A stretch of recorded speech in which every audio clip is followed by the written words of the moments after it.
What's going on, guys? Tomcat here, and today I'm bringing you another stock drift challenge in Forza 4.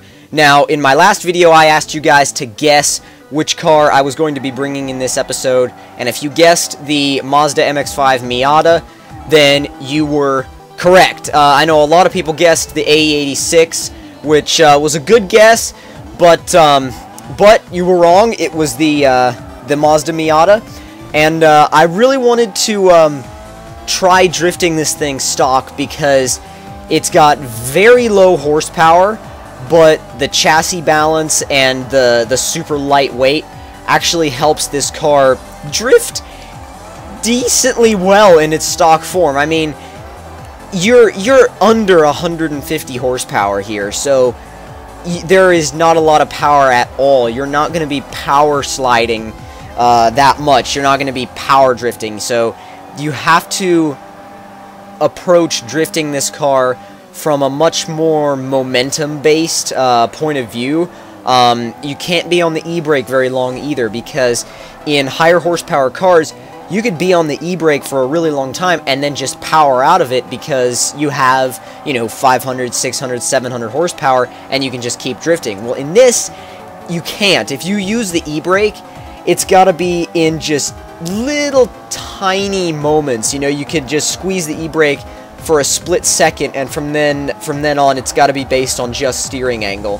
So I definitely have to say that drifting something with this low of an amount of horsepower is actually quite challenging, and I'm gonna do it more because I think it actually improves your it can help improve your drifting.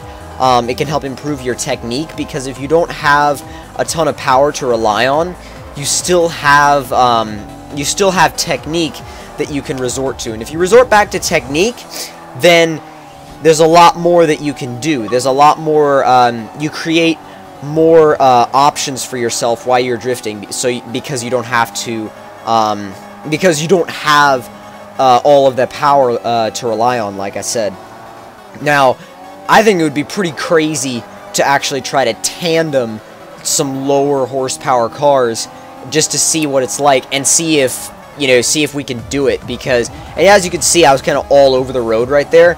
But that's the thing you got to get used to, and it's the fact that the power, you don't have enough power to just be spinning the wheels the whole time. I mean, if you let off the throttle and lose all your speed, you're gonna grip and the car is gonna snap and it's going to go in the opposite direction, which is pretty much what kept happening to me over the course of these first few laps. And I'm sure you'll have noticed by now the points are not counting up. That's because I turned around and went the opposite direction on the track. I just prefer going the opposite direction. I don't know why. I've done it in the normal direction before, but I just really prefer to do it in the opposite direction. And yes, I know there is a reverse version of this track, but I just forgot to select it, and once I had selected the track and it was loading, I was just like, whatever, I'll turn around and go the opposite way. The points don't really matter as long as you're drifting, because some people use the points to sort of tell if they're drifting or not.